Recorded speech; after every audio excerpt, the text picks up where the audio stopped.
নমস্কার। কবিগুরু রবীন্দ্রনাথ ঠাকুরের কবিতা কবির বয়স।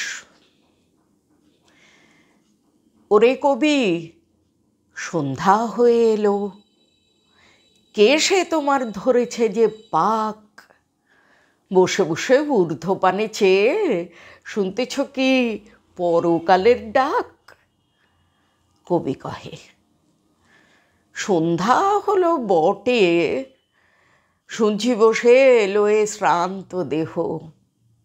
এপারে ওই পল্লী হতে যদি আজও হঠাৎ ডাকে আমায় কেহ, যদি হোথায় বকুল বনচ্ছায়ে মিলন ঘটে তরুণ তরুণীতে, দুটি আঁখির পরে দুইটি আঁখি মিলিতে চায় দুরন্ত সঙ্গীতে।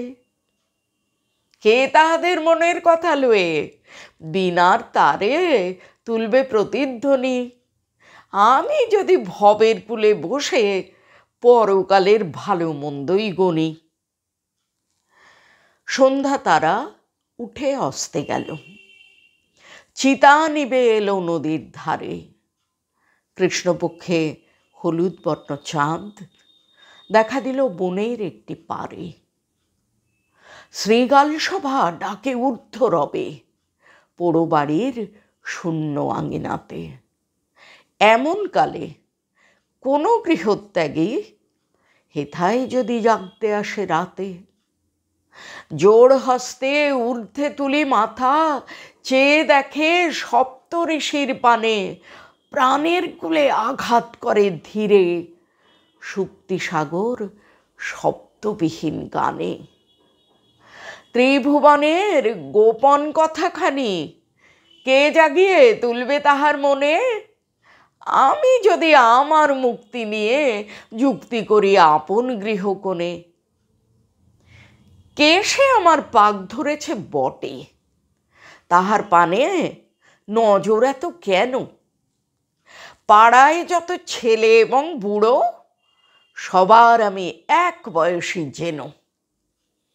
ওষ্ঠে কারো সরল সাদা হাসি, কারো হাসি আঁখির কোণে কোণে, কারো অশ্রু উছলে পড়ে যায়, কারো অশ্রু শুকায় মনে মনে।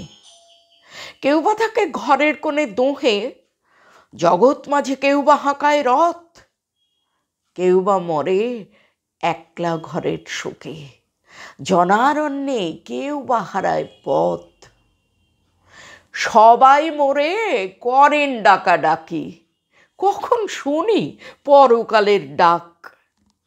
সবার আমি সমান বয়সী যে, চুলে আমার যত ধরুক পাক। নমস্কার।